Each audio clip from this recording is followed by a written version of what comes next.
Judul renungan Tuhan yang saya bagikan bagi kita semua hari ini, hidup dalam kasih karunia. Mari sama-sama kita buka Efesus pasal yang kedua, ayat 1 sampai ayat yang ke-10.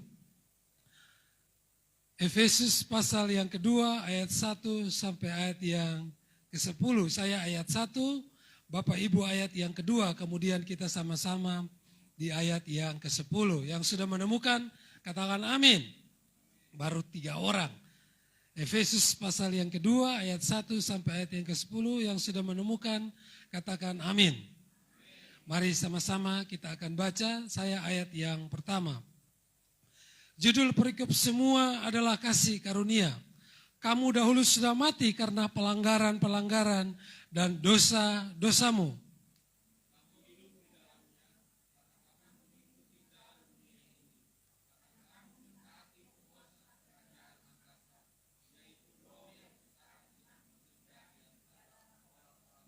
Sebenarnya dahulu kami juga terhitung di antara mereka ketika kami hidup di dalam hawa nafsu daging dan menuruti keinginan daging, pikiran kami yang jahat. Pada dasarnya kami adalah orang-orang yang harus dimurkai sama seperti mereka yang lain.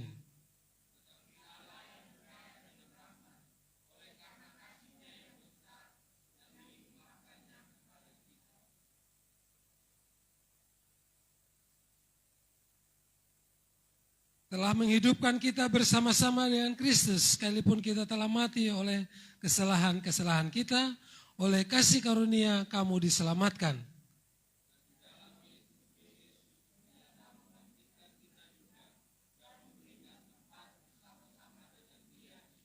Supaya pada masa yang akan datang ia menunjukkan kepada kita kekayaan kasih karunia-Nya yang melimpah-limpah sesuai dengan kebaikan-Nya terhadap kita di dalam Kristus Yesus.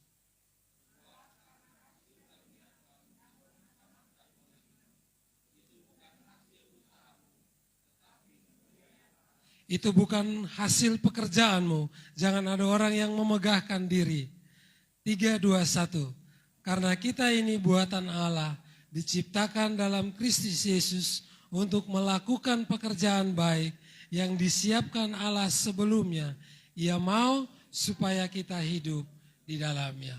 Bapak Ibu sekali lagi saya percaya bahwa kalau kita ada sampai hari ini, semua karena kasih karunia Allah di dalam kehidupan kita. Amin.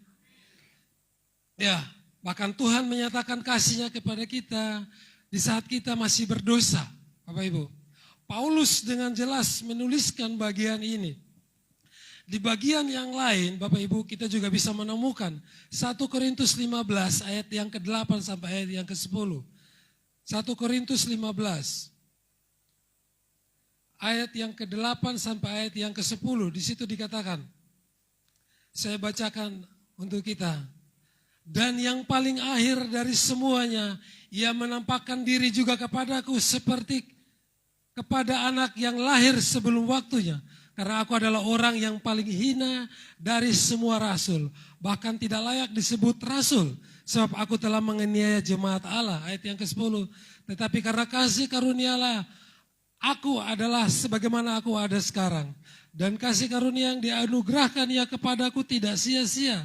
Sebaliknya aku telah bekerja lebih keras daripada mereka semua. Tetapi bukannya aku, melainkan kasih karunia Allah yang menyertai aku. Bapak Ibu, Paulus menyatakan dengan jelas bahwa dia diangkat oleh Tuhan dalam keadaan berdosa. Kasih karunia Allah yang berlaku terhadap Paulus begitu besarnya Bapak Ibu. Dia mengatakan bahwa dia orang yang paling hina. Bapak Ibu bisa bayangkan Paulus adalah seorang penganiaya jemaat, dia seorang pembunuh. Ya, pada waktu itu dia diutus oleh tua-tua, oleh mahkamah agama untuk menangkap orang-orang percaya, orang Kristen, kemudian dimasukkan ke dalam penjara. Dia tidak senang adanya penginjilan, dia tidak senang adanya gereja-gereja pada saat itu. Tapi Paulus adalah orang yang sangat berdosa. Tapi kasih karunia Tuhan begitu besar dalam kehidupannya. Saya percaya murid-murid yang ada dalam kita pasti iri juga sama Paulus. Paulus ini kan seorang penganiaya jemaat. Dia seorang penjahat. Tapi kok dia bisa begitu luar biasa dalam melayani Tuhan? Pasti kan orang berkata-kata seperti itu, Bapak Ibu. Ya, kita di gereja pasti ada orang juga yang iri satu dengan yang lain, Bapak Ibu. Saya sudah pelayanan di berbagai jenis denominasi gereja. Ada banyak cerita-cerita yang kalau saya ceritakan itu benar-benar menyedihkan. Bapak Ibu, saya pernah datang pelayanan di sebuah gereja. Lalu karena saya lulusan teologi, kemudian pendetanya mempercayakan saya pelayanan yang besar. Tentu yang lain yang merasa, aduh Pak Pendeta ini gimana sih, saya sudah 20 tahun melayani di sini. Bahkan untuk melayani di mimbar saya jarang. Kenapa dia baru datang, kok dia bisa langsung melayani di mimbar? Pasti ada iri hati seperti itu Bapak Ibu. Itu yang disebut dengan kasih karunia yang didapatkan oleh Paulus. Paulus bilang, aku bahkan bekerja lebih keras. Bahkan dia menulis lebih banyak surat-surat kepada jemaat. Bahkan dia lebih banyak mendirikan banyak jemaat bagi Tuhan. Ibu, ini mengungkapkan sebuah kasih karunia yang luar biasa yang berlaku di dalam kehidupan Paulus. Nah, kita lihat Bapak Ibu, apa itu kasih karunia? Kasih karunia dalam bahasa Ibrani itu ken. Dalam bahasa Yunani atau dalam bahasa Alkitab itu karis atau yang disebut dengan karisma. Ya.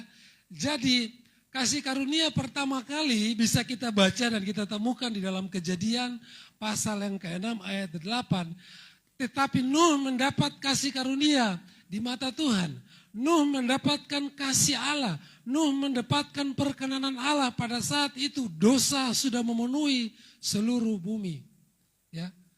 Alkitab menggambarkan bahwa begitu besarnya dosa, kecemaran yang terjadi, manusia sudah tidak hidup takut akan Tuhan lagi. Tetapi kemudian Tuhan melihat seorang tokoh yang luar biasa yang bernama Nuh. Kemudian Tuhan melimpahkan kasih karunia kepadanya.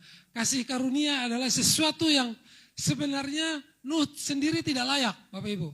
Manusia sudah tidak layak lagi. Jadi ken atau karisma itu adalah sebuah kasih yang diberikan secara cuma-cuma, Bapak Ibu. Kita semua orang berdosa. Kita semua orang yang sudah tidak layak lagi. Tapi kemudian tiba-tiba kita mendapatkan sesuatu atau sebuah kesempatan besar untuk melayani Tuhan. Itu sebuah kasih karunia yang luar biasa, Bapak Ibu. Jadi saya kalau di sekolah sering praktek kalau anak-anak mengajar anak-anak itu Bapak Ibu. Kasih karunia itu seperti ini, Bapak Ibu. Ada sebuah hadiah yang disiapkan Tuhan, sebuah kado yang besar sekali. Ya. Lalu kado ini dibawa, kado ini khusus diberikan awalnya kepada orang Israel. Khusus hanya untuk orang Israel, Bapak Ibu, keselamatan itu. Hanya bangsa pilihan, yaitu bangsa Israel. Lalu kado itu dibawa secara sia-sia. Apakah karena orang Israel layak? Tidak. Apakah orang Israel itu memang punya hak terhadap hadiah itu? Tidak sama sekali. Hadiah itu diberikan secara cuma-cuma. Ini hadiah kepada kamu bangsa Israel. Tetapi karena bangsa Israel menolak hadiah itu. Ya, waktu Yesus datang, Yesus diutus ke dunia, bahkan mereka membunuh Yesus. Mereka menolak hadiah itu. Dan berbahagialah kita. Bangsa lain di luar bangsa Israel, kita menerima hadiah itu. Itulah kasih karunia Bapak Ibu. Jadi kasih karunia itu sesuatu yang diberikan secara cuma-cuma, bukan karena kita. Tidak ada faktor kitanya sama sekali Bapak Ibu. Tidak ada faktor kitanya. Jadi kalau di dalam dunia itu ada beberapa jenis kasih. Ada kasih filia, ada kasih storge, lalu ada kasih apa lagi? Agape, satu lagi kasih eros. Ya, kasih eros itu kasih suami istri, kasih pasangan. Aku cinta kepada dia, ya karena dia istri saya. Saya, Alkitab bilang kalau menikah ya sebagai hubungan seorang suami dan istri. Harus ada apa? Orang dewasa bilang harus ada nafsunya. Ya, karena itulah hubungan suami istri. Lalu ada kasih storge, kasih kepada seorang teman, sahabat. Ya, saya sayang kepada dia karena dia baik kepada saya. Karena dia teman saya. Tetap ada syaratnya, ya enggak? Lalu ada kasih filia, yaitu kasih kepada keluarga. Kami saling mengasihi satu dengan yang lain karena kami ini keluarga. Tetap ada syaratnya. Tapi ada satu kasih yang tanpa syarat, yaitu kasih agape, Bapak Ibu. Tuhan mengasihi kita karena pada dasarnya Tuhan itu pengasih dan penyayang. Amin, Bapak Ibu. Bukan karena kita baik, bukan karena kita rajin puasa, bukan karena kita rajin baca Alkitab, kita rajin berdoa. Pokoknya kita rajin melayani Tuhan. Tidak ada semuanya itu, Bapak Ibu. Allah mengasihi kita pada dasarnya, Dia Allah yang pengasih dan penyayang, Bapak Ibu. Kita semua dapat matahari, amin, Bapak Ibu. Bahkan orang yang berdosa juga dapat matahari. Atau Tuhan bilang, ini hari orang berdosa boleh dapat matahari. Jadi matahari khusus untuk orang gereja, begitu kok? Tidak, Bapak Ibu. Allah itu pada dasarnya baik. Allah itu pada dasarnya pengasih dan penyayang. Dia memang baik karena itu memang sifat Allah. Allah itu kasih. Bapak Ibu, kita kembali ya. Jadi kasih itu diberikan secara cuma-cuma di dalam kehidupan kita. Lalu ada kata murah hati atau mercy, itu belas kasihan. Kalau ada seorang napi, dia tertangkap, ya dia penjahat, lalu dia dibawa ke pengadilan. Lalu karena di pengadilan bilang dia baik, dia taat, dia setia. Bahkan sekarang tuh ada kata karena dia beragama lalu hukumannya dikurangi ya. Sekarang seperti itu Bapak Ibu kalau kita baca berita. Oh karena dia baik, karena dia pokoknya banyaklah. Akhirnya bisa-bisa dia dibebaskan dari kesalahannya, dari hukumannya. Itu namanya pengampunan, itu mercy, itu belas kasihan. Tapi berbeda dengan apa yang disebut dengan apa di situ dikatakan grace atau kasih karunia, yaitu memberikan berkat, kebaikan dan pertolongan kepada kita sama sekali tidak layak, Bapak Ibu. Ya, kadang-kadang saya pikir, Tuhan, hidup saya ini benar-benar kasih karunia. Ya, berulang-ulang saya kesaksian, Bapak Ibu, kami lahir dari keluarga yang sangat tidak mampu. Ya, kami berenam, bahkan untuk menyekolahkan saya saja orang tua saya tidak sanggup. Lalu kami dititipkan, ya, yang adik tinggal di rumah om, saya tinggal di rumah nenek. Tujuannya supaya kami bisa disekolahkan, Bapak Ibu. Ya, kami hidup sangat pas-pasan. Tapi di situ kasih karunia Tuhan itu begitu besar sekali, Bapak Ibu. Ya, bukan karena waktu itu saya sudah melayani Tuhan, enggak. Bukan karena saya sudah kenal Alkitab lalu saya baca tiap hari, tidak sama sekali Bapak Ibu. Bahkan yang lucunya kalau orang lain ibadah lagi berdoa persekutuan, saya lempar rumahnya. Saya bilang kalian gila, kalian berisik nyanyi tepuk tangan, haleluya, angkat tangan buat apa? Tapi kasih karunia Tuhan itu besar sekali Bapak Ibu. Tidak memandang siapa kita, tidak memandang siapa Bapak Ibu. Tapi yang namanya kasih karunia tidak bisa dihalangi oleh apapun Bapak Ibu. Sekeras apapun kita bekerja, sekeras apapun kita banting tulang, keluar pagi pulang malam. Tapi tanpa kasih karunia semuanya sia-sia Bapak Ibu. Ya, Tuhan hanya mencari perkenanan. Perkenanan itu ya, apa ya? Seperti seorang bapak, saya membayangkan seperti seorang bapak. Dia punya anak yang banyak mungkin. Ya. Lalu karena anaknya banyak, ya pasti kasihnya itu pasti kan gak semuanya sama, iya kan? Mungkin di sini ada yang 5 bersaudara, 6 bersaudara. Ya seperti saya lah, 6 bersaudara. Kadang-kadang kalau orang tua memberi sesuatu, lalu ada yang kebanyakan, pasti yang lain protes. Yang lain bilang, oh Bapak tidak sayang sama saya, oh Bapak jahat, Mama jahat, dan sebagainya. Tetapi tahukah kita bahwa jauh dalam lubuk hati Tuhan, Tuhan mengasihi kita itu sama. Tapi terkadang, ya memang karakter kita aja yang beda-beda, ya kan? Dalam satu keluarga mungkin ada yang suka menuntut, ada loh anak yang penuntut. Maunya dikasihi terus, maunya diperhatikan terus. Ya, bahkan dia suka cemburu dengan saudara yang lain. Ada, itu pasti ada dalam keluarga. Ya itulah dasar kita sebagai manusia. Tapi pada dasarnya Allah mengasihi kita semua, amin. Allah tidak pandang bulu, Allah tidak memilih-milih. Karena itu berusahalah. Bukan berusaha untuk mengejar berkatnya, tapi berusaha untuk mencari perkenanan Allah di dalam kehidupan kita. Amin. Bapak Ibu, kalau Allah sudah berkenan, tidak ada yang bisa menghalangi. Kalau Allah sudah berkenan, tidak ada yang bisa membatalkan, tidak ada yang bisa menutupi, bahkan tidak ada yang bisa sabotase, Bapak Ibu. Kalau berkat Tuhan itu sudah untuk kita, bahkan kalau untuk orang lain sebenarnya pun bisa untuk kita. Bapak Ibu bisa mengerti maksud saya, Bapak Ibu. Ya, itu namanya karunia menikmati. Ya, orang lain yang bekerja, kotong yang menikmati. Halo, Bapak Ibu. Jangan sampai kotong yang kerja keras, orang lain yang menikmati. Banyak yang seperti itu, Bapak Ibu. Ya, mungkin ada juga orang yang hari ini Tuhan kasih kesempatan untuk bekerja, punya pekerjaan. Mungkin dia harus kerja dari jam 5 pagi, pulang jam 7 malam. Oke lah, boleh lah. Tapi jangan lupa untuk menikmati juga. Jangan tiap hari pulang malam, hari Minggu juga kerja, tiba-tiba masuk rumah sakit. Yang menikmati siapa? Menikmati pembantu di rumah, dia yang tidur enak, hujan dia pangko kaki, dia nonton TV. Kita bekerja terus, ya. Kita tidak menikmati, orang lain yang menikmati. Kita mau sama-sama menikmati kasih karunia Tuhan di dalam kehidupan kita, amin. Cari perkenanan Tuhan, cari belas kasihan Tuhan di dalam kehidupan kita. Ya, kemurahan hati Allah yang diberikan kepada kita tidak pernah berimbang. Maksudnya Tuhan tidak melihat kondisi kita, siapa kita.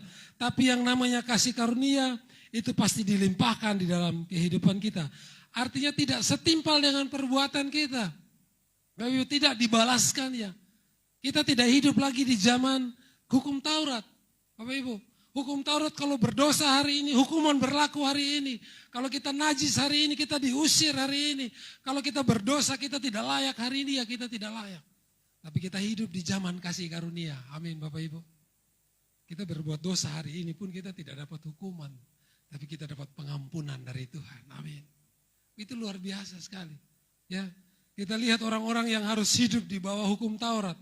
Mereka harus berbuat ini, berbuat itu. Ya, semuanya untuk dapat perkenanan Tuhan. Tapi Tuhan bilang kalau aku tidak berkenan, ya aku tidak berkenan. Tapi carilah aku, maka aku akan berkenan, Bapak Ibu. Cari perkenanan Tuhan. Ya, tidak dibalaskannya setimpal dengan perbuatan kita atau kesalahan kita. Mazmur pasal yang 103 ayat yang ke-10. Karena itu kita patut selalu bersyukur untuk kemurahan Allah di dalam kehidupan kita. Nah, next saja. Kadang-kadang tujuan kemurahan Allah supaya kita juga menghasilkan karakter yang murah hati. Allah itu kasih, Allah itu murah hati. Maka itu kita juga harus bermurah hati Bapak Ibu. Ya, ingat kisah di dalam Alkitab orang yang berhutang 10.000 talenta. 10.000 talenta itu upah kerja satu hari 1 talenta. Ya, utangnya 10.000. Kalau dikali ke hari itu sudah berapa hari itu? Ya, banyak sekali. Bahkan kalau sedalam berapa puluh tahun, orang harus bekerja ratusan tahun baru bisa membayar utang 10.000 talenta itu. Karena upah kerja satu hari 1 talenta.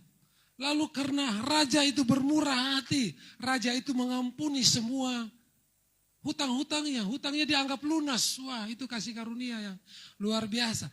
Tetapi waktu dia keluar, dia lihat temannya, dia ketemu temannya. Kamu berhutang 5.000 talenta kepadaku. Ayo bayar, kalau enggak bayar sekarang saya tangkap kamu, saya masukkan ke dalam penjara. Lalu dia balas, lalu dia tagih benar-benar hutangnya. Ketahuan sama raja. Raja bilang, loh kamu ini bagaimana sih? Saya sudah ampuni hutang kamu yang begitu besarnya. Teman kamu yang berhutang kecil saja tidak bisa kamu ampun, tidak bisa kamu maafkan. Prajurit tangkap dia, masukkan ke dalam penjara, siksa dia. Bapak Ibu, bisa bayangkan Bapak Ibu, kalau kita mendapat kasih karunia, kita mendapat perkenanan Allah, kita mendapat kemurahan Allah di dalam kehidupan kita, tapi kita tidak mengalami yang namanya perubahan. Maka kasih karunia itu tidak akan berlaku dalam kehidupan kita. Amin Bapak Ibu. Jadi kalau kita mendapat perkenanan Allah, kemurahan Allah, biarlah itu merubah karakter kita. Ya, bagaimana kita hidup dalam kasih karunia. Yohanes 1 ayat 7. Hukum Taurat dari Musa, kasih karunia dan kebenaran dari Tuhan Yesus. Nah, Bapak Ibu, kita tidak hidup lagi di dalam hukum Taurat tadi yang saya katakan. Hukum Taurat itu berat. Hukum Taurat itu cerminan, Bapak Ibu. Ya, Jadi kita harus melakukan ini, lakukan itu supaya kita bisa berkenan kepada Tuhan. Jadi saya menjelaskan hukum Taurat itu bagaimana usaha kita, kerja keras kita untuk kita boleh berkenan kepada Tuhan. Ya, itu yang disebut dengan agama hari-hari ini Bapak Ibu. Ya, orang melayani, orang bekerja keras, ya, orang bikin ini, berbuat itu, kasih ini, semua supaya dia berkenan kepada Tuhan. Itu yang disebut dengan agama, Bapak Ibu. Agama adalah perbuatan manusia, usaha manusia untuk mencapai Allah, untuk mendapatkan perkenanan Allah. Tetapi kebalikannya, kasih karunia, Injil atau Yesus itu sendiri, dia adalah usaha Allah untuk mencapai kita, Bapak Ibu. Makanya kita bilang, kita tidak bisa teriak-teriak, pasang toa besar-besar di atas rumah untuk panggil-panggil, cari dia. Tidak usah susah-susah Bapak Ibu. Kata bilang masuk ke dalam kamarmu, tutup pintu, lipat tangan dan panggil dia, Bapak. Begitu dekat kasih karunia itu di dalam kehidupan kita Bapak Ibu. Jadi kita tidak ada lagi di bawah hukum Taurat. Ya, agama bilang harus bikin ini, bikin itu. Agama bilang kamu harus ini dulu baru bisa dapat itu. Semua ada syaratnya, semua ada ketentuannya. Tapi kalau di dalam kasih karunia, semua kita dapat secara cuma-cuma. Amin Bapak Ibu. Sekali lagi saya bilang, cari perkenanan Tuhan. Tuhan itu, ya saya nggak tahu ya, Bapak Ibu punya Bapak masing-masing. Entah Bapak yang bagaimana yang Bapak Ibu hadapi hari-hari ini. Bapak saya itu, ya ini cerita sedikit lah. Orang tua saya itu bekas didikan, ya orang bilang didikan Belanda lah. Ya. Didikan Belanda itu filosofinya di ujung rotan ada emas. Ya. Jadi tiap hari di rumah tuh pasti ada rotan 3 jenis. Ada rotan kayu asam. Oh kalau kayu asam tuh kalau dia sekali ayun tuh bunyinya kayak kasuari begitu. Ya, lalu pokoknya ada 3 jenis rotan lah. Dan Bapak saya bilang didikan seperti ini yang menjadikan kalian manusia. Jadi kalau salah pasti dipukul, salah pasti dipukul. Ya itu sudah didikan kami. Jadi dalam bayangan saya Papa itu seperti orang yang keras sekali. Ya, buat Papa itu pengampunan itu tidak berlaku. Ya pengampunan berlaku tapi hukuman tetap berjalan gitu. Ya, itulah sosok Papa buat saya, sosok ayah buat saya. Ya, Ibu bagaimana? Ibu lebih parah lagi. Ya, Ibu buat ibu hukuman dulu. Ya, pengampunan nanti. Yang penting hukuman berjalan dulu. Karena mama saya seorang perfeksionis yang cukup ini juga jadi kalau salah pasti dipukul. Ya, bahkan saya sempat, nggak usah pulang rumah lah. Jadi sosok orang tua buat saya itu sosok yang kejam, sosok yang sangat disiplin. Bahkan untuk memberikan hadiah, reward saja sangat jarang sekali buat saya. Ya, jadi itu membekas di pikiran saya. Waduh, orang bilang kasih Bapak. Kasih Bapak itu seperti apa? Bapak saya mau mengasihi rotan dulu baru dia mengasihi. Ya. Itu membekas dalam kehidupan saya bertahun-tahun. Tapi puji Tuhan, ketika saya menemukan sosok Bapa di dalam Yesus. Lalu saya mulai diajar, semua mulai diberikan pengertian, oh ini sosok Bapa seperti ini. Ya, dia yang tidak pernah memandang kesalahan kita. Dia yang tidak pernah memandang keadaan kita, tapi dia mengasihi kita apa adanya. Itu kasih karunia Bapak Ibu.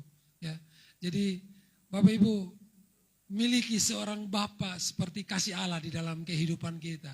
Ya, sosok kasih yang tidak pernah, ya memang dia memberikan hukuman. Karena Allah bilang dia mengajar anak-anak yang dikasihinya. Tetapi di bagian yang lain tidak dibalaskan ya setimpal dengan kesalahan kita Bapak Ibu. Jadi mungkin waktu itu saya bayangkan waktu dia mengusir Adam. Adam pergi tapi dia menangis Bapak Ibu. Dia sedih karena dialah yang menjadikan Adam dan Hawa. Walaupun tangannya mengusir, tapi hatinya tetap mengikuti Adam dan Hawa. Kasihnya tetap mengikuti kita. Jadi Bapak Ibu bisa bayangkan orang tua Bapak Ibu mungkin dia marah, dia kesal. Ya, mungkin menurut kita dia sosok yang sangat kejam. Tapi pada akhirnya saya sendiri menemukan bahwa Bapak saya seorang yang baik. Tapi dia tidak tahu cara mengasihi. Buat Bapak mengasihi adalah mengajar. Buat Bapak mengasihi adalah mendisiplin. Buat saya Bapa adalah kalau dia mengasihi berarti dia mengajar kita, dia mendisiplin kita, dia mendidik di kita dengan keras. Tujuannya supaya kita bisa survive. Tujuannya supaya kita bisa menghadapi dunia nanti di suatu saat. Bapak Ibu, memang membentuk karakter saya juga, pribadi saya juga.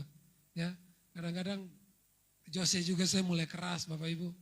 Ya, mulai ada rotan juga di rumah karena saya melihat wah, kalau parenting zaman sekarang hanya dengan jangan ya, waduh berat Bapak Ibu, berat.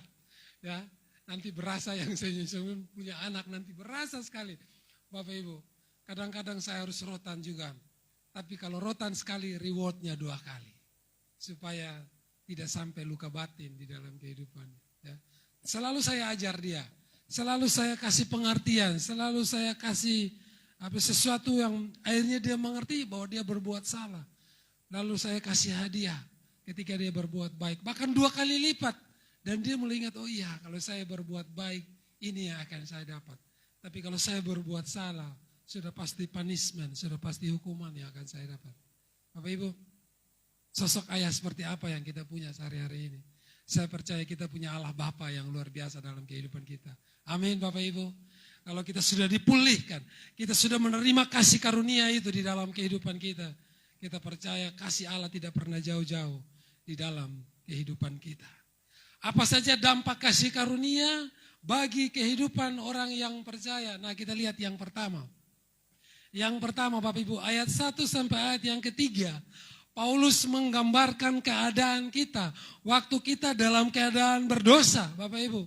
Ya, di situ dikatakan ayat yang ke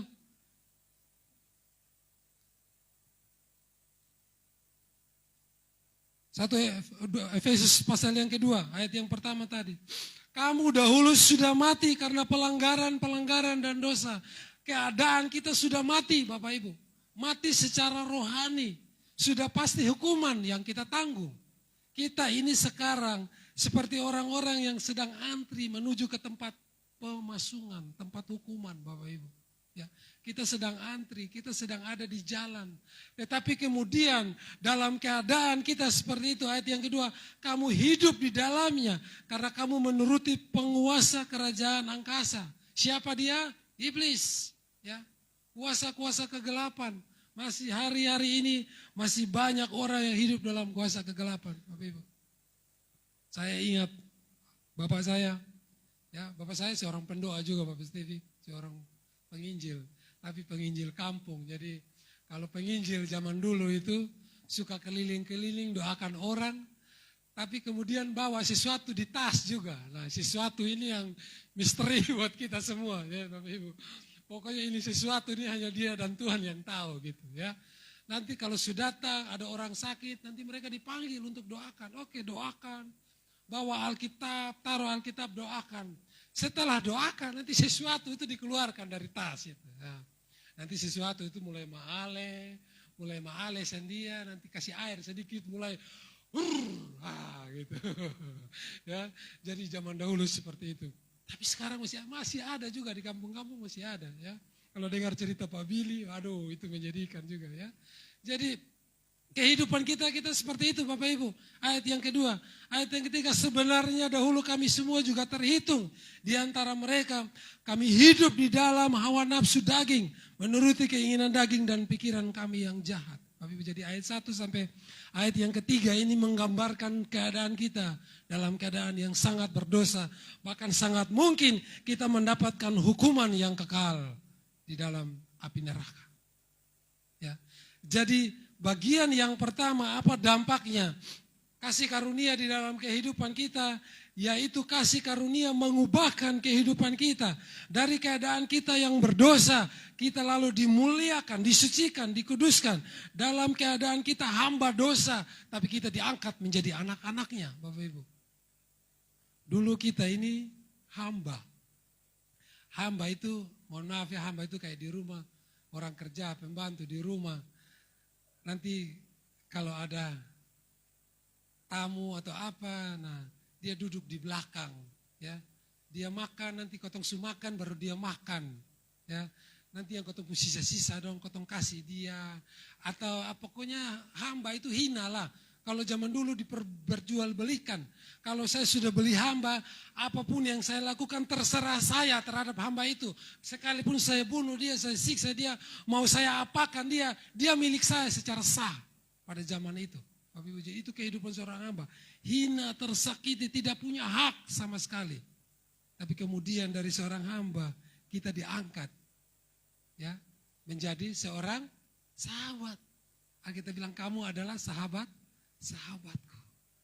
Nanti kalau kamu datang bertamu ke rumah teman, saya ke rumah Pak Billy, Pak Billy bilang saya akan masuk, duduk di belakang, di lantai. Masa teman begitu? Tidak kan Bapak Ibu? Kalau ada teman datang, sahabat datang, selamat datang pelukan, silakan duduk setara. Amin Bapak Ibu, kita setara. Ya, dia yang sulung, kita adalah anak-anaknya. Ya, jadi kita jadi sahabat Allah. Derajat kita naik, amin Bapak Ibu. Lalu setelah itu kita diangkat lagi, yang lebih mulia lagi, kita adalah anak-anaknya. Ya, anak itu dipangku Bapak Ibu, anak itu digendong, disayang. Siapa yang mau tetap jadi hamba? Halo, kita mau tetap dalam kehinaan atau kita mau dimuliakan menjadi seorang anak Bapak Ibu. Anak itu disayang, dia adalah seorang ahli waris. Senang sekali jadi seorang anak Bapak Ibu. Ya, tapi yang lebih mulia lagi derajatnya kita adalah mempelai Kristus. Mempelai kita adalah pasangan yang intim dengan Tuhan. Kita dijemput di awan-awan karena kita adalah mempelainya. Kita menanti-nantikan seorang mempelai. Ya Bapak Ibu. Jadi derajat mana yang lebih tinggi? Hamba, sahabat, anak atau mempelai? Tentu kita akan menjadi mempelai Kristus. Amin. Kita dipersiapkan hari-hari ini untuk menyambut kedatangannya. Derajat kita naik Bapak Ibu.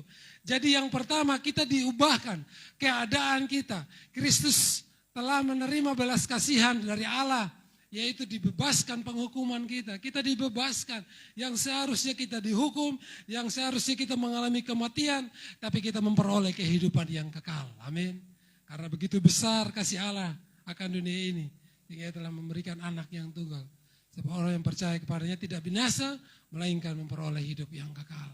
Itulah kasih karunia. Jadi merubah status kita Bapak Ibu. Kasih karunia itu yang pertama merubah status kita. Dari orang terhukum, dari orang terpidana, bukan hanya dibebaskan, tapi dimuliakan. Wow, luar biasa. Ya, kalau terpidana hanya dibebaskan, tapi kita dimuliakan Bapak Ibu. Diangkat derajatnya. Senang sekali Bapak Ibu, itulah kasih karunia. Bukan karena siapa kita, sekali lagi Bapak Ibu. Bukan karena siapa kita, tapi kita orang-orang yang terhukum, yang tidak layak, tapi kemudian dilayakkan. Itulah kasih karunia. Jadi yang pertama kita mau belajar bersama-sama Bapak Ibu. Ayat 1 sampai ayat yang ketiga. Kasih karunia itu boleh mengubahkan kita. Kita hamba dosa menjadi hamba Kristus. Kita menjadi pengikut jalan dunia. Ya, kita mengikuti kerajaan-kerajaan di angkasa. Orang hari-hari ini Bapak Ibu lebih suka pesta pora. Ya, padahal sudah mulai larang. Jadi ceritanya waktu itu Bapak Ibu habis komsel di rumah saya. Bapak Ibu habis komsel itu langsung pesta Bapak Ibu. Jadi kami tidak tidur. Ya, orang sekarang suka sekali pesta. Ya, itu miras ditutup polisi, mereka demo. Waduh, mudah-mudahan di ruang ini tidak ada ikut demo. Halo, ya Bapak Ibu. Mereka demo, mereka tuntut, mereka bilang tidak bisa. Itu suka arifan lokal. Aduh. Coba kearifan lokal tuh ini. Halo Bapak Ibu, ini ketempung kearifan lokal, bukan miras, bukan moke. Minta maaf Bapak Ibu. Ya, mungkin kalau saya omong sini ini live, jadi mungkin saya akan dimarahi atau apa. Ya, itu bukan kearifan lokal kita. Kearifan lokal kita adalah hidup di dalam Tuhan, hidup di dalam kasih karunia-Nya. Amin Bapak Ibu. Waduh, mereka demo, Bapak Ibu, mereka tuntut. Ya. Buat mereka itulah kehidupan dunia hari-hari ini. Kita lebih menuruti keinginan daging, bahkan hawa nafsu kita. Kita menjadi orang yang hidup di dalam dosa, bahkan mengikat kita. Tapi dengan kasih karunia yang berlaku di dalam kehidupan kita. Kita yang harusnya menerima murka, tapi justru diberi kemuliaan daripada Tuhan. Paulus seorang penganiaya jemaat, tapi kemudian dia menjadi seorang pendiri-pendiri jemaat yang luar biasa. Tapi Bu, kalau kita lihat kisah pada akhirnya, dan akhirnya Paulus mati Bapak Ibu. Waktu itu dia ditangkap, lalu dia dibawa, dia diasingkan ke Asia.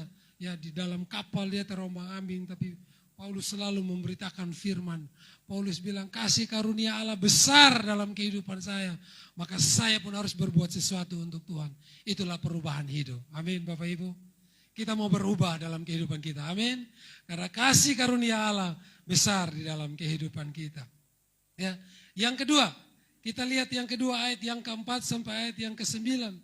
Jadi keadaan yang pertama, keadaan kita dalam keadaan berdosa, kita terpidana hukuman mati, kita yang harusnya menerima murka Allah di dalam kehidupan kita. Tapi kemudian ayat yang keempat, di situ tapi karena Allah yang kasih akan rahmat, oleh kasihnya yang besar dan yang melimpah kepada kita.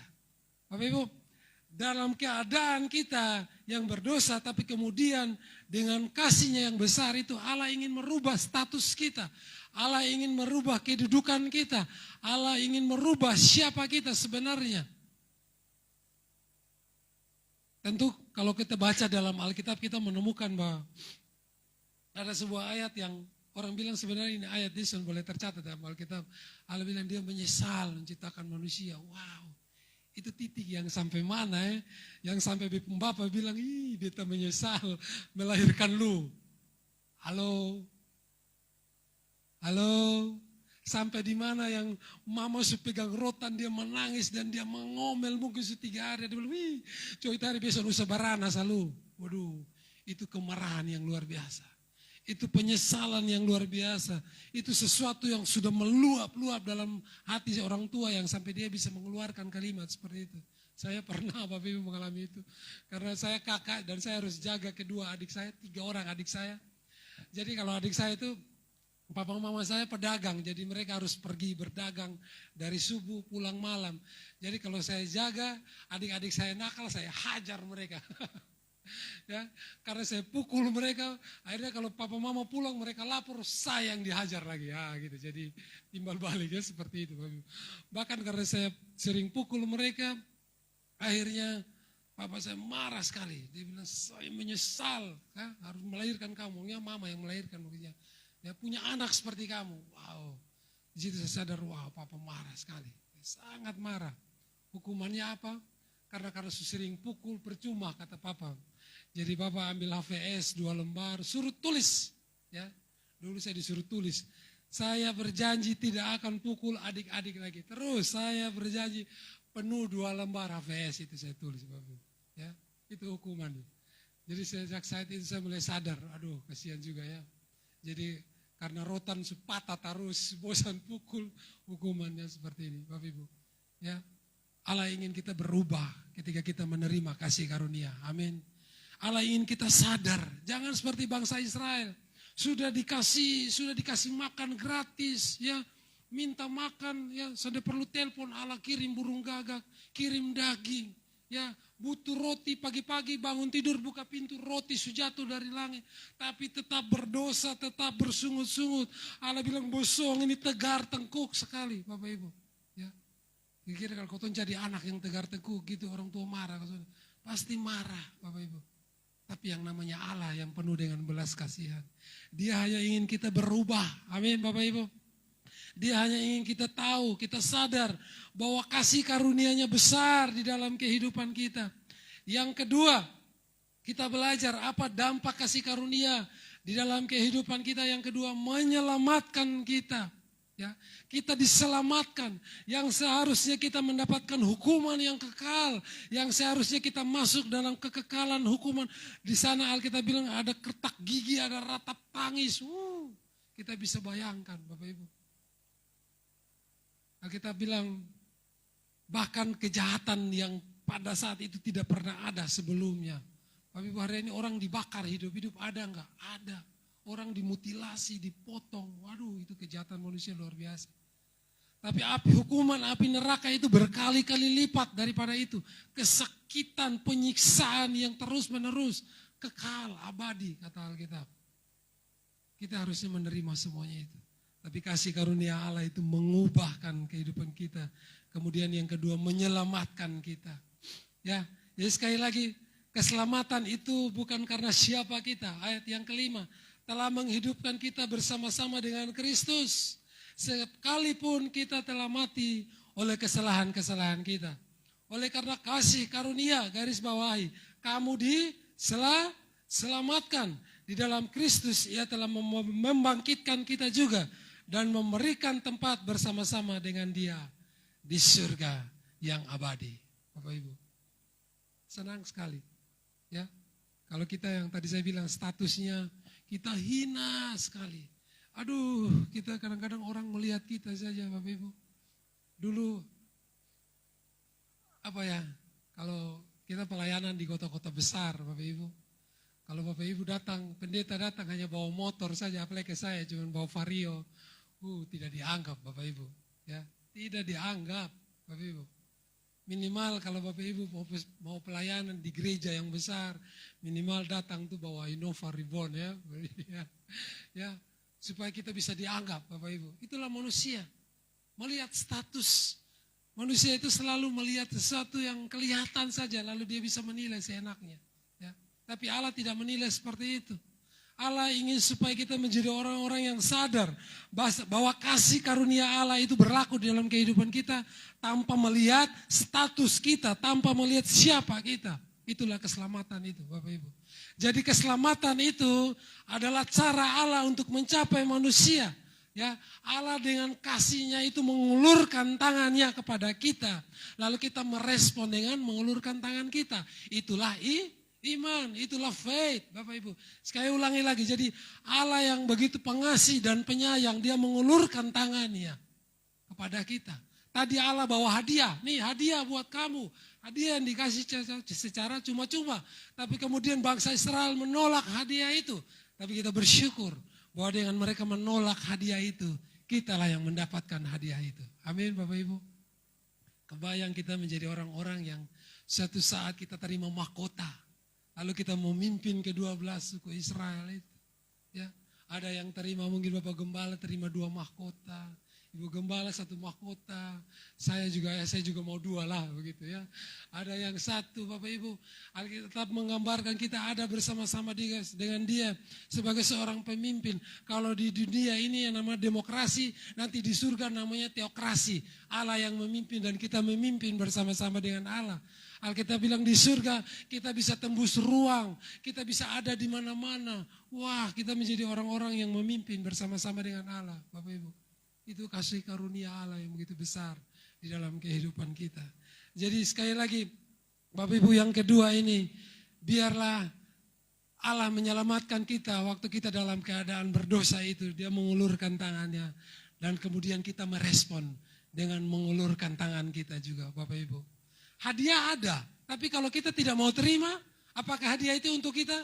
Tidak, Bapak Ibu. Sekali lagi, orang bawa hadiah, ya, orang bawa hadiah untuk kasih ke kita.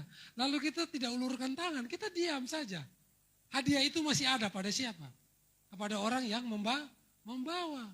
Belum menjadi hak milik kita, Bapak Ibu. Hadiah baru menjadi milik kita secara sah ketika kita juga mengulurkan tangan dan kita menerima hadiah itu. Bapak Ibu, itulah keselamatan itu. Ya. Kalau kita tidak buka hati, kita tidak terima, kita tidak percaya kepada Yesus, maka keselamatan itu juga tidak menjadi milik kita, Bapak Ibu. Yang Allah mau kita merespon. Amin, Bapak Ibu. Allah tidak mencari yang muluk-muluk. Ya, minggu-minggu yang lalu saya selalu katakan Allah itu cuma butuh respon. Maukah engkau diberkati? Iya Tuhan, saya mau diberkati. Allah cuma butuh respon, Bapak Ibu. Maukah engkau sembuh? Allah bilang Allah cuma butuh respon untuk menolong kita. Semudah membalikan telapak tangan, Bapak Ibu. Jadi memang ya bolehlah Bapak Ibu, kerja keras itu boleh. Ya, saya lihat orang kerja keras itu boleh. Saya punya teman-teman yang bekerja di bank ya Bapak Ibu. Kadang-kadang waktu itu kami punya ya kreditur dengan Bank BNI, lalu ibunya telepon, ya istri saya masih ada di sini. Ibunya telepon jam 9 malam. Dia bilang, Pak, ini bagaimana? Dia bilang, saya masih di kantor. Saya lihat di jam 9:30, ibu masih di kantor. Saya bilang, wow. Ya, seorang ibu-ibu jam 9:30 masih di kantor. Ibu masih apa? Saya bilang, ibu jam 9:30 lah, ibu saya sudah mau tidur. Ibu mesti ngapain di kantor, Pak? Pekerjaan saya belum beres. Saya bilang, wow. Ya, bangun pagi jam 7 pagi, saya harus beres-beres, urus anak, lalu kerja sampai tengah malam. Saya bilang, dalam hati sih, tapi saya omong salah. Apa sih yang kita cari? Halo, Bapak Ibu. Bolehlah cari berkat. Tapi kalau kita semua kerja keras saja, tanpa perkenanan Allah, semua sia-sia. Semua sia-sia. Bapak Ibu, Tuhan hanya butuh respon. Itu yang disebut dengan faith. Itu yang disebut dengan iman dalam kehidupan kita. Sekali lagi, ayat yang berikut tadi, usaha manusia sia-sia. Agama tidak akan menyelamatkan kita. Perbuatan baik tidak akan menyelamatkan kita.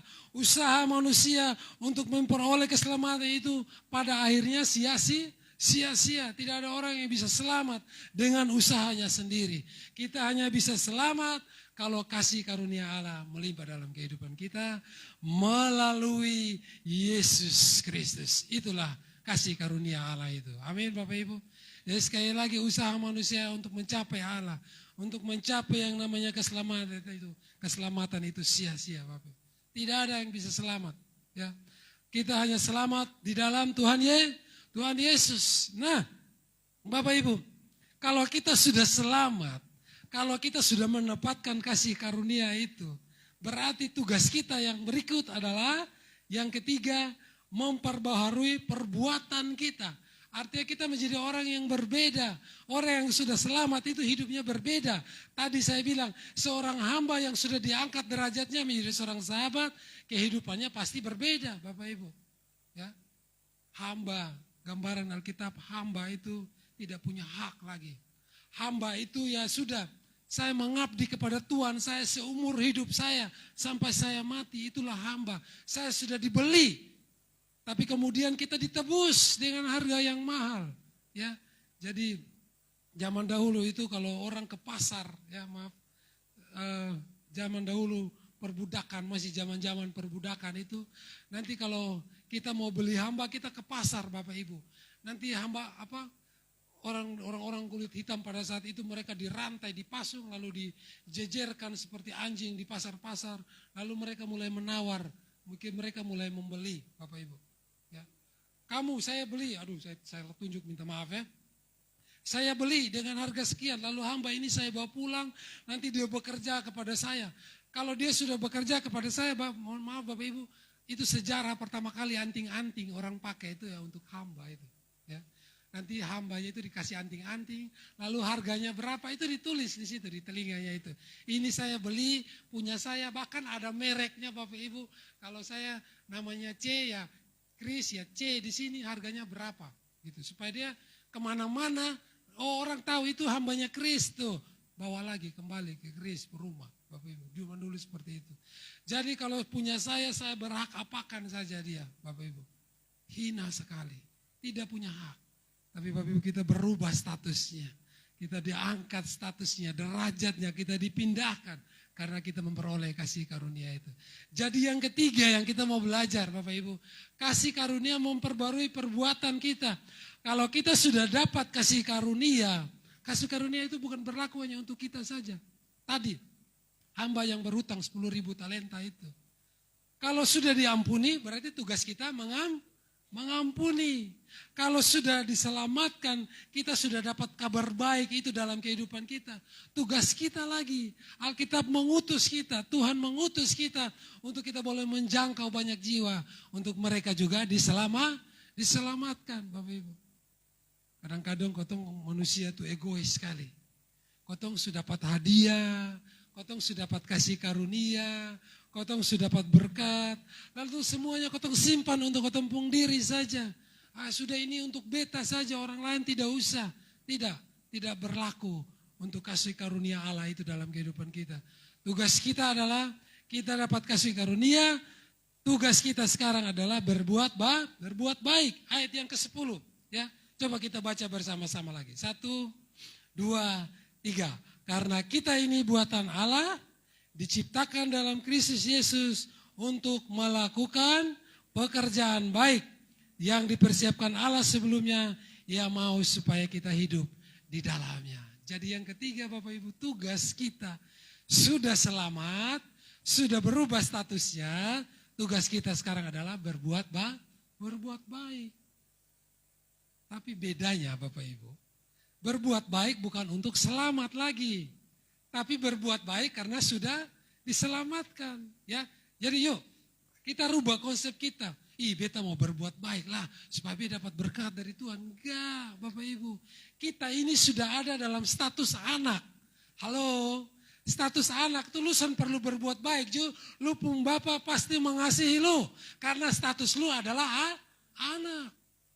Sonde mungkin lu diusir, sekalipun lu nakal. Sonde mungkin lu dicoret dari kartu keluarga, sekalipun mungkin lu berbuat salah. Karena status kita tetap anak. Status kita tetap ahli waris. Itulah kalau status kita adalah anak, Bapak Ibu.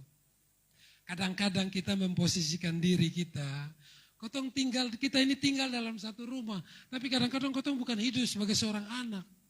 Ada juga yang dia ini anak statusnya, tapi mentalnya tamu begitu.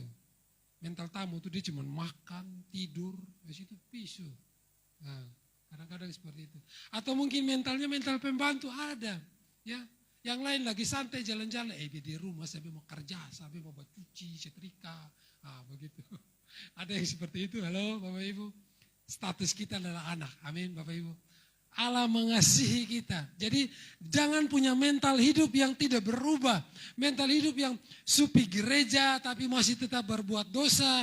Su melayani tapi masih hidup dalam perbuatan yang hina. Bertobat, sudah dibaptis, sudah mengenal kebenaran. Tapi masih tidak mau berbuat baik Bapak Ibu. Bapak Ibu, kejahatan yang besar buat orang-orang yang hidup di padang pasir. Di Timur Tengah sana. Kejahatan yang besar buat mereka bukan membunuh, mencuri dan sebagainya. Tapi kejahatan yang paling besar kalau lu tahu di mana ada mata air, tapi lu son kasih tahu orang lain, menurut mereka itu sangat jahat Bapak Ibu. Ya, sangat jahat sekali. Nah, kita bilang barang siapa tahu berbuat baik, kalau dia tidak melakukannya, dia berdosa Bapak Ibu. Tugas kita Bapak Ibu. Dengan kita mendapat kasih karunia, saatnya kita berubah. Saatnya kita punya konsep yang baru. Bahwa status saya orang yang sudah diselamatkan. Status saya sudah dibaharui. Maka saya akan hidup sebagai orang-orang yang sudah dibaharui. Amin. Saya hidup seperti orang yang dapat kasih karunia. Bapak Ibu, hidup seperti orang yang diberkati setiap hari. Halo, jangan hidup yang susah. Aduh sengsara, pokoknya hidupnya saya yang keluar dari mulut Bapak Ibu.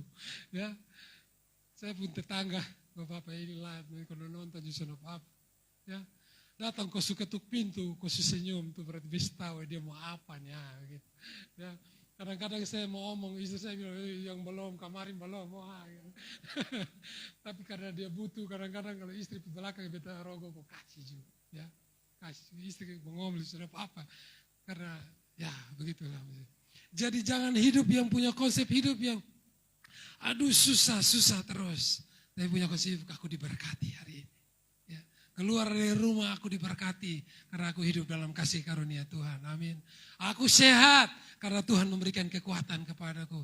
Pekerjaanku pasti diberkati. Keluargaku pasti diberkati. Usahaku pasti diberkati. Punya konsep hidup yang berubah Bapak Ibu. Ya. Karena kasih karunia Allah berlaku di dalam kehidupan kita. Amin. Kasih karunia selalu melimpah. Kasih karunia-Nya ya dan amin. Dia yang berjanji, dia yang akan menggenapinya. Bukan seperti lagu dangdut ya. Kau yang berjanji, kau yang mengkhianati. Oh, tidak seperti itu. Kau yang berjanji, kau yang mengingkari. Nah, ya, dia yang berjanji. Maka janjinya ya dan amin di dalam kehidupan kita. Amin. Bapak Ibu, mari kita beri tepuk tangan untuk orang-orang yang hidupnya penuh dengan kasih karunia. Saya undang pemain musik ke depan. Terima kasih Tuhan. Terima kasih Allah yang baik. Engkau sungguh luar biasa Tuhan. Kami bersyukur karena kami adalah orang-orang yang hidup dalam kasih karunia.